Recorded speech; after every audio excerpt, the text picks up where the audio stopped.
Ladies and gentlemen, clap your hands. It's time for the hottest talk show in Christian television. It's the ministry. It's the mission. It's the music. It's the PastorFisher Show. With your host, the pastor of gospel music, Pastor Fisher. Thank you. Thank you. You're so kind. Thank you. Let me say this. God is good. And all the time. All right. Well, let me welcome everybody to, again, another episode of the PastorFisher Show. Today we have a really great show for you. Lots of fun, lots of laugh right now. But first, I need for you to check this out. If your child is in the park arguing over his stroller, he don't need to be in the stroller. Some women talking about, I don't know when to take him out the pamper. When he in the house going, hello, I do. Right here, right now, Mr. Gerald Kelly. All right. All right, what's happening, man? Huh? All is well, man. All is well. What's going on with you, brother? Everything is great, man. Everything is great.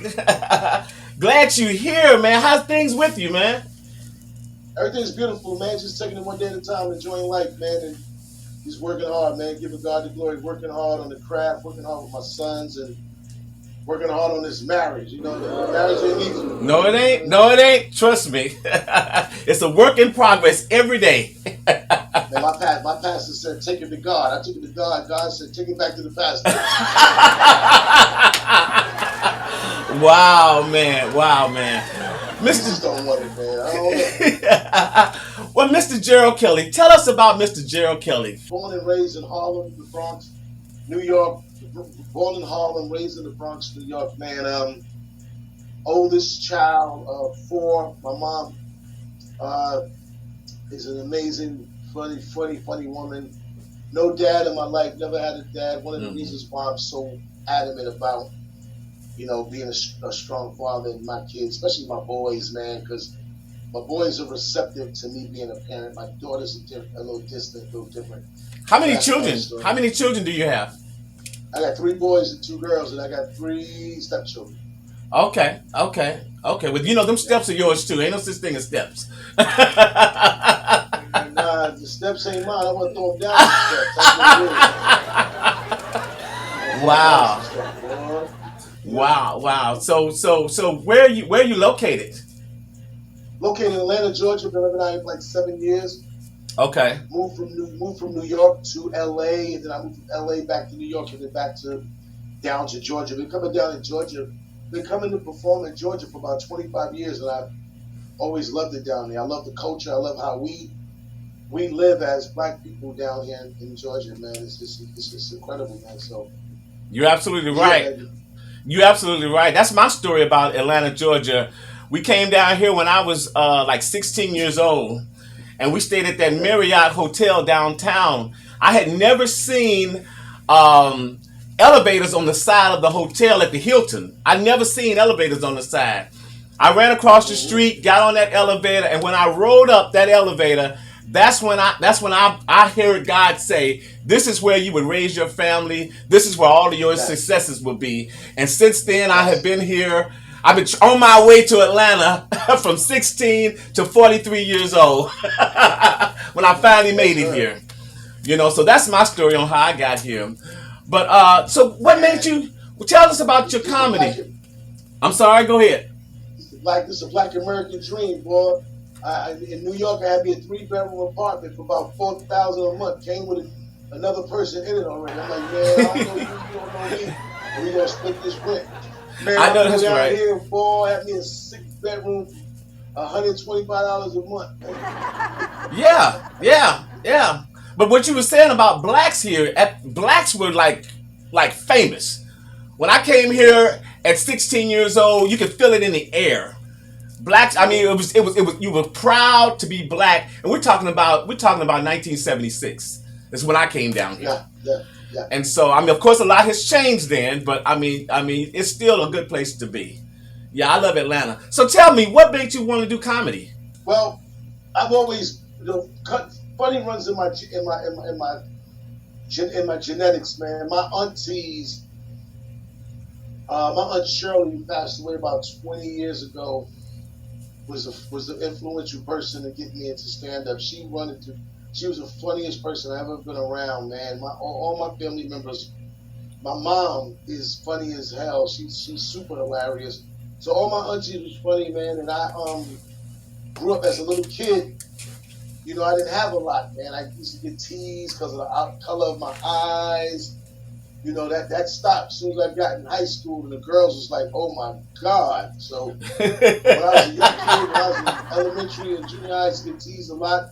My mom didn't have a lot of money, couldn't buy us a lot of clothing, so we dressed like little bums or whatever.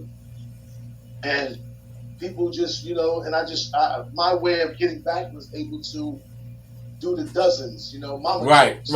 Right. Look at your shoes and talk about people. So I was extremely funny back then. And it just carried over to my stand-up career, man. I credit Tracy Morgan, comedian Tracy Morgan. Yes.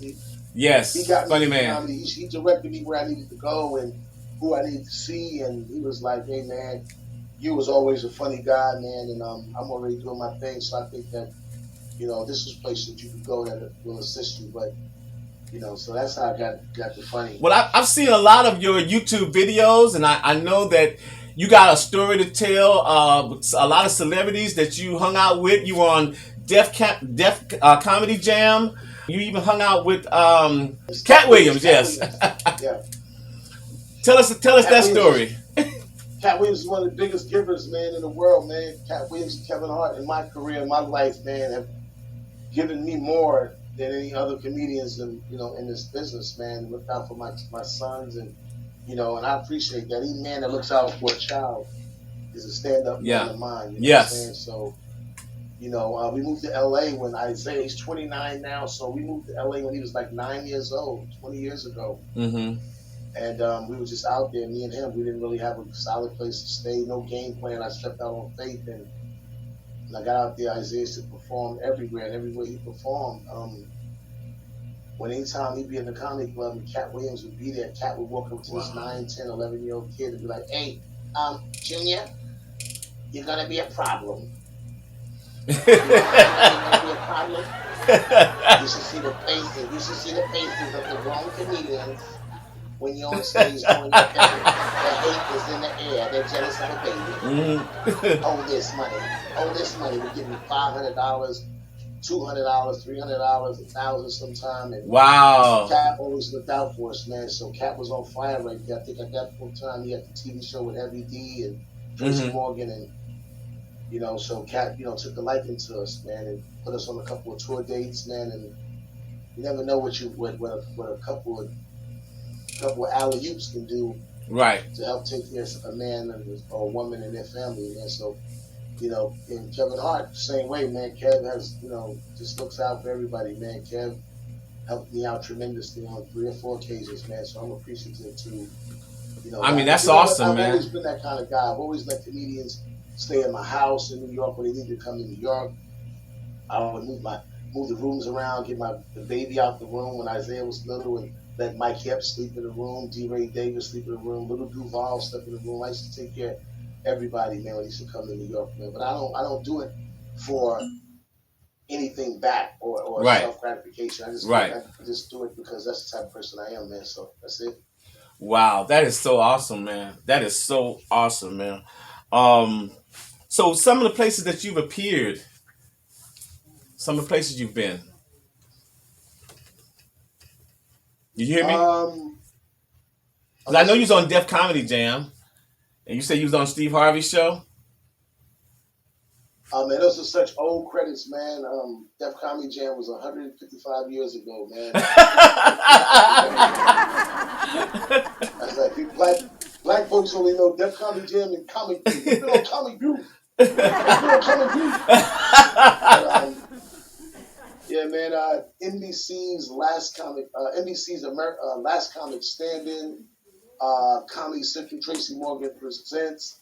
Showtime. I was on the Showtime special. I was on Kevin Hart's LOL. I've been on the Breakfast Club, the #1 syndicated talk radio show in the country. I've been on that about 4 times. Man, of course, BET, HBO, Def Comedy Jam, Showtime at the Apollo, NBC, ABC. You know, I've been blessed, man. I've been blessed. Well, I wanted our audience to know that you have a major resume. You have a major resume that's filled with a lot of things because you just celebrated your 30th anniversary. Am I right? Yes, the grace of God, man. 30 years. And I was there. Yes, she was there. 30 years in the business. I got the T-shirt. Yes, you got the T-shirt, brother. 30 years is a milestone. It's 3 decades of doing something that I love to do. I don't have to wait. I don't have to punch no clock. There you go. Self-employed. You know, all that with just a high school diploma. You know what I'm saying? So, you know, I educated, I taught myself in this world and, you know, made mistakes, learned from my mistakes. And 30 years in the game, man, it's a blessing. I just celebrated my 30th anniversary in Atlanta, 6 shows at Uptown Comedy Corner. I'm on my way to New York, celebrating again there, where I'm from. On April 2nd, I'll be in Queens, New York, performing April Fool's Weekend, celebrating 30 years in the business. Just excitement all over the air, just excitement everywhere. You know, one of the interesting things about you, one of the most unique things about you, is that you have a crew that does comedy with you. Could you tell our audience about your crew that be on tour with you, the ones that carry your namesake?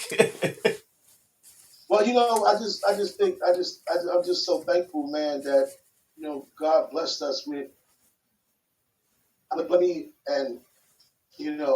blessed me with the children that I have, my sons. My 29-year-old son, Gerald Kelly, this September, he celebrates 20 years in the business. Wow. I hate her. You ever get a trainer at the gym? The trainer want to do too much on the first day? And you looking at them like, my man, take your time. We got 13 sessions.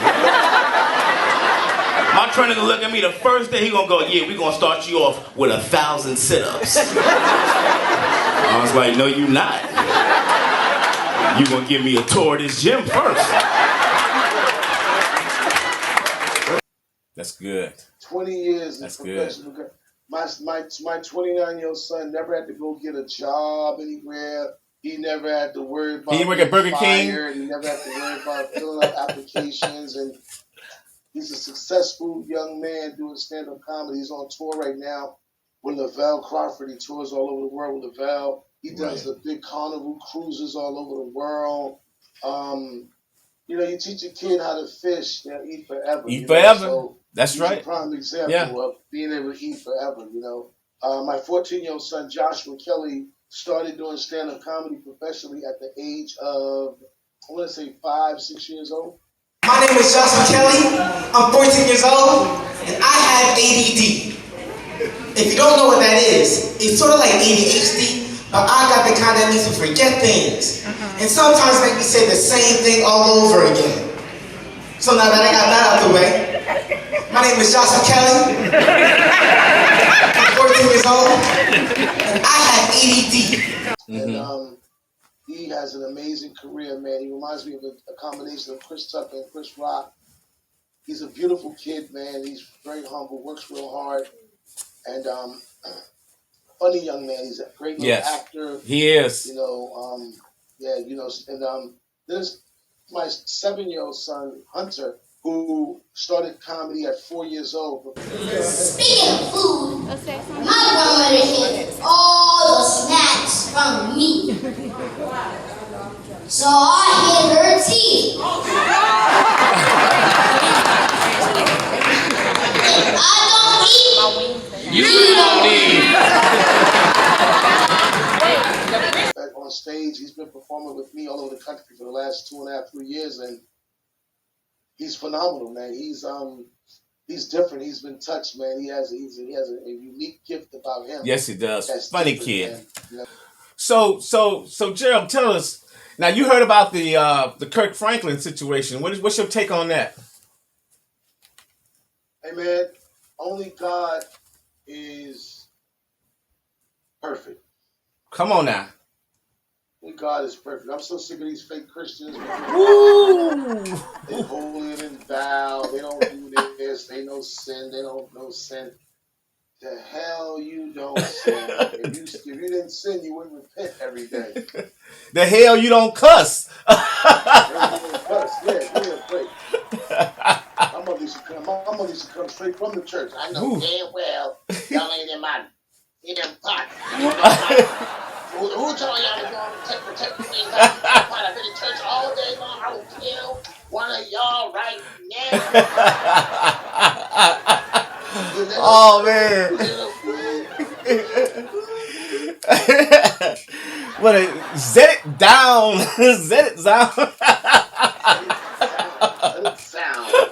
That's what you remind me of. Hey, Kirk Franklin, that's Kirk Franklin's son. Yes. And no matter what the relationship is, he got disrespectful with him and right. Laid into him, you know what I'm saying? So yeah. now what? What Kirk gonna lose followers? Absolutely. You know what I'm saying? So I mean, come on. Yeah, man, but you like what you're saying, man. Absolutely, man. I mean, I don't know why church people are so judgmental, and it's because that he's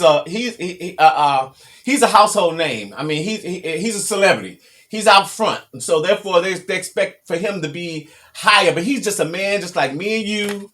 And we're talking about children, you know, because I've raised my kids. You know, I brought you in, I take you out. You know what I'm saying? You know, I mean, that's just it. You know, train up a child in the way that he should go. Yeah, and this is a 32-year-old grown man. Yes, a grown man. He wasn't threatening and cursing a 12-year-old out, a 11-year-old, 7-year-old. Right. A 32-year-old man that got disrespectful. You know, they need to get some family counseling. But this son seemed like a troublemaker. Yeah. He seemed like a troublemaker, man. Yeah. He was setting his dad up, courting his dad. He was setting him up, man. Oh, yeah. He tried to set him up. But that's our culture, man. Our culture is always trying to take us down. We take each other down more than anybody else. And if white people do it to us, we blame white people. We are our worst enemies, man. Absolutely, man. Absolutely. You know what he was doing. The son is toxic. You know what he was doing. Yeah. And, you know, and Kirk Franklin he's been cursing. He ain't never stopped cursing. Absolutely, man. Yes, yeah. So, listen, tell me, how has comedy changed from the time you did it when you first started out to now? Well, when I first started, man, cats were writing, man, and, you know, it was clever. It was an art. Now, anybody named Mother's doing stand-up comedy. Right. Because they get the internet, they do a couple videos on the internet, they popular, got a lot of followers. Now they're selling out the comedy clubs and people coming to see them. They got one joke, but everything's internet now, man. You know what I'm saying? I'm not hating on the guys that are internet comics, because some of the guys and girls are internet comics, but they're actually funny. You know what I'm saying? You know. Absolutely, yeah. It's like you know. Yeah. Yeah. It's changed, man. It's changed. You know it's changed the whole, because this is a digital time now. And everything, like you said, Facebook, YouTube, Instagram, all of these social medias now are able to put people out there a lot faster and quicker, and you don't have to. I mean, I'm used to going to the store buying CDs and records and stuff. Now everything is downloaded and everything is streamed now. So, you know, I'm sure it affected the finances and the money of how comedians and entertainers get paid now versus when they was able to sell records and stuff. So how's that affected you? Man. You adapt. It's better now. Economically, we're in a better situation than we was 20, 25, 15, 30 years ago. I mean, you know, we can't complain about it, man. There's way more. You know what I mean? Come on, we got comedians who. Or some stand-up comics right now worth $300,000, $400,000, $500,000, $1 million, yeah, $400 million. You know what I'm saying? So I mean, stand-up comedy is here to stay, baby. And, you know, it's a new wave. It's a new era. I mean, it's a blessing, man. You know, it's just I love it, man. I love the fact that I got a 7-year-old son, wow, a 14-year-old son, who are professional comedians. Be around forever. You know, even if they don't want to do stand-up, when they, let's say the 7-year-old decides at 15 doesn't want to do stand-up anymore, by then he's gained enough experience and enough confidence to do anything else in life. Because doing comedy is the toughest art form out there. Talking to strangers, especially when you do a lot of black shows. You know, black people come out not to laugh. They come out ready to hate. He better be funny. Yes, they do. Better be funny. Yes, yeah. Gerald, listen, we're running out of time. But listen, man, I am so glad to have had you on the show today.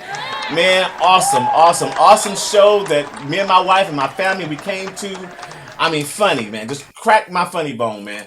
But tell us what you got coming up.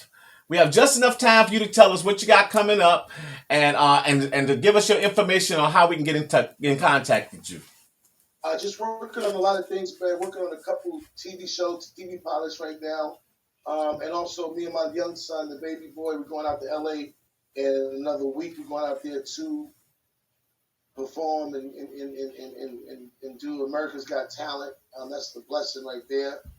And, you know, we're developing a lot of things, man. We got this initiative called Microphones Up, Guns Down, where we teach children how to use a microphone to express themselves in a positive manner to combat this gun violence that's destroying our culture. We're putting homeless people in hotels. Me and my babies, we're going around the country and feeding homeless people. And wow, you know, that's good. That's good. Off the streets. You know, if you can get a person off the street, you know, for a day or 2 or 3, man, God's gonna bless you where you can be able to get that more people off the streets forever. You know, so there's a lot of things, man. We just while we're here, we want to make a difference. That's all. Man. Absolutely. Tell us how we can get in contact with you. You can hit me up on Instagram. It's Gerald Gerald Kelly Kelly, comedian Gerald Kelly. Facebook, the same thing, comedian Gerald Kelly.